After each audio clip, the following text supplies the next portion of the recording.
अस्सलाम वालेकुम dear students, welcome करते हैं आपका राकिब ज़िया के यूट्यूब चैनल में।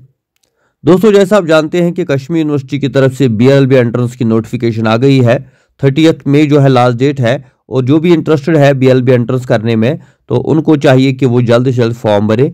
और फॉर्म भरते टाइम आप एक बात या का ख्याल रखें कि पहली प्रेफरेंस आप कश्मीर यूनिवर्सिटी रखें, और उसके बाद दूसरी प्रेफरेंस जो है आपका पसंदीदा college like Vitasta school of law and humanities जो है वो आप सेकंड प्रेफरेंस रखें, ताकि यूनिवर्सिटी के बाद आपका admission Vitasta school of law and humanities में हो सके।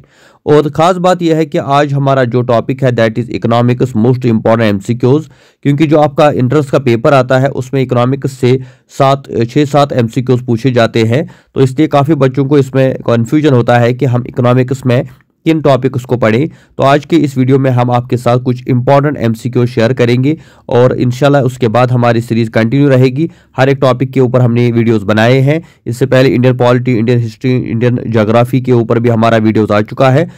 इसके बाद हमारा साइंस, टेक्नोलॉजी और बाकी जो टॉपिक्स है उनके ऊपर भी हम वीडियोज़ बनाएंगे। तो आइए हम शेयर करते हैं आज economics most important MCQs.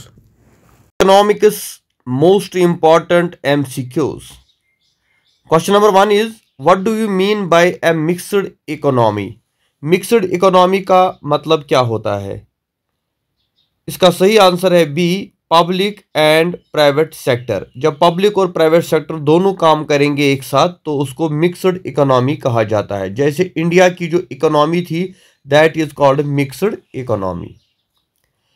Question number 2, what do you mean by gross national product, यानी जीएनपी क्या होता है? इसका सही आंसर है D, the total value of goods and services produced in the country and the net factor income from abroad. यानी जो total income, total value जो आपके गुड्स और सर्विसेज का है, जो आपकी स्टेट के अंदर, आपकी कंट्री के अंदर जो चीज़ें तैयार की जाती है और जो बाहर से इनकम आती है, वो सारा मिला के आता है जीएनपी, यानी ग्रॉस नेशनल प्रोडक्ट। उसके बाद थर्ड है which of the following is the reason for the decline in the child sex ratio in India. इसमें से कौन सा रीजन है इंडिया के अंदर चाइल्ड सेक्स रेशियो का डिक्लाइन होना? इसका सही आंसर है बी, फीमेल फोर्टिसाइड, यानी जो औरतों को, बच्चों को मारा जाता है, लड़कियों को खासतौर से। विच of the following is linked with the financial sector of India and controlled by the reserve bank of India. इसमें से कौन सी चीज जो है जिसको आरबीआई यानी रिजर्व बैंक ऑफ इंडिया जो है कंट्रोल करता है? कॉमर्शियल बैंक है, मनी लेंडर्स है, स्टॉक एक्सचेंज ऑपरेशंस है, या ऑल ऑफ द अबव? यहाँ सही आंसर है C, stock exchange operations.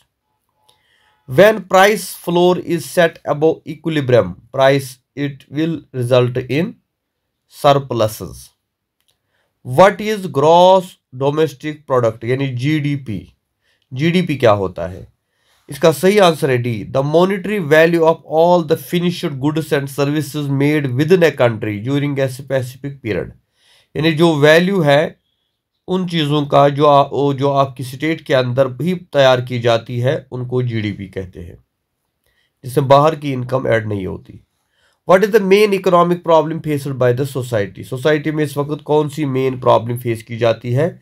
Unemployment है, इनइक्वालिटी है, पॉवर्टी है, या स्कैर्सिटी है? इसका सही आंसर है स्कैर्सिटी, यानी जो मैंने पहले भी आपको बताया था कि जो हमारा इनकम है, जो हमारी डिमांड है, तो उसके अगेंस्ट जो है यानी उससे कम ही हमें मिलता है, हमारी वांट ज़्यादा है।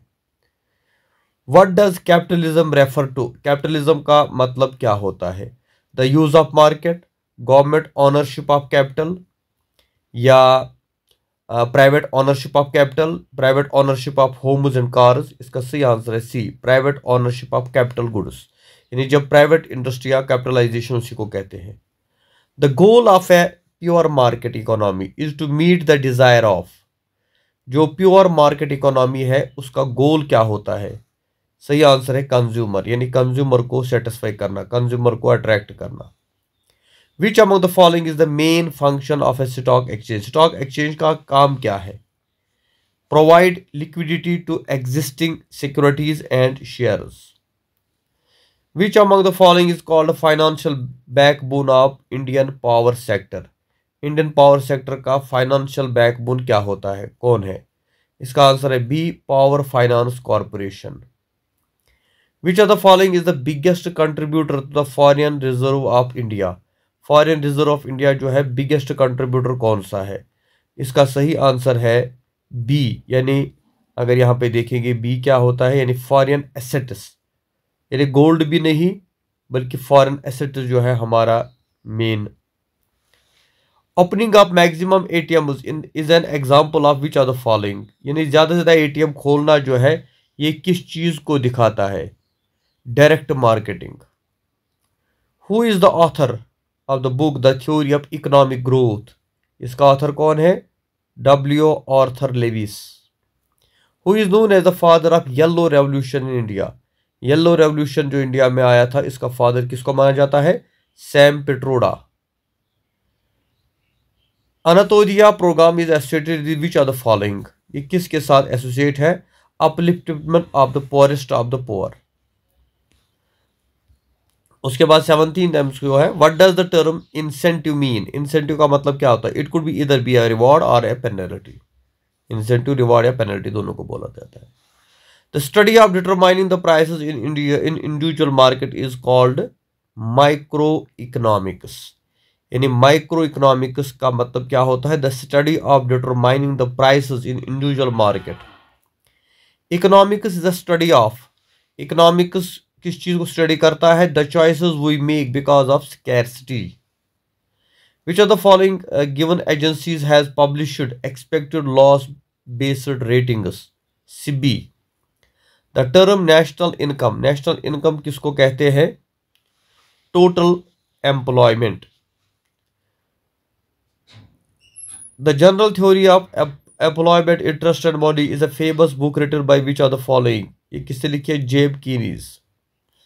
Name the organisation which publishes the consumer confidence index, RBI। Which is the only state in India that produce diamonds? सही आंसर है मध्य प्रदेश। तो इस वीडियो में हम सिर्फ आपके साथ 24 MCQs ही डिस्कस कर पाए। बाकी जितने और इम्पॉर्टेंट MCQs आपको देखने हैं उसके लिए आप जो है JKP स्मार्ट ऐप को डाउनलोड करें। वहाँ पर मैंने बहुत ही इम्पॉर्टेंट MCQs शेयर किए हैं जो BLLB एंट्रेंस या LLB एंट्रेंस में आपकी हेल्प करेंगे। और साथ ही हमारी बुक जो है BLLB एंट्रेंस गाइड, उसमें भी इकोनॉमिक्स के ऊपर 100-200 MCQs है, उनको भी पढ़ लीजिए।